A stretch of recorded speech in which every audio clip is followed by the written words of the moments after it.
Pouch, lunch box. ഇവിടെ ഇങ്ങനെയാണ് തുറക്കുക, ഇപ്പുറത്തും ഇങ്ങനെ തുറക്കാം. കണ്ണാടി വരുന്നുണ്ട്, പിന്നെ കാൽക്കുലേറ്റർ വരുന്നുണ്ട്. കാൽക്കുലേറ്റർ മാറ്റിയിട്ട് നമുക്ക് ടൈം ടേബിൾ ഇവിടെ വെക്കാം കേട്ടോ. ഇതാണ്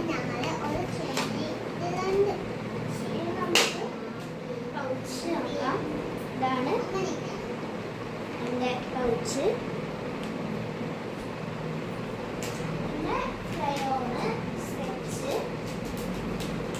വാട്ടർ ബോട്ടിൽ, ഇതൊക്കെയുള്ളൂ.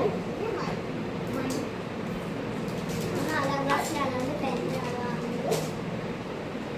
പിന്നെ പെന്നും പെൻസിലും ഇറേസറും ഷാർപ്പ്നർ സ്കെയിലും വരുന്ന ഒരു സെറ്റുണ്ട്. പശ വാങ്ങിയിട്ടുണ്ട്, ബുക്സ് വാങ്ങിയിട്ടുണ്ട്, കൊട വാങ്ങിയിട്ടുണ്ട്. അപ്പോൾ ഇത്രയേ ഉള്ളൂ ഞാൻ സ്കൂളിൽ ഓർക്കാൻ വാങ്ങിയ സാധനങ്ങൾ. Bye guys.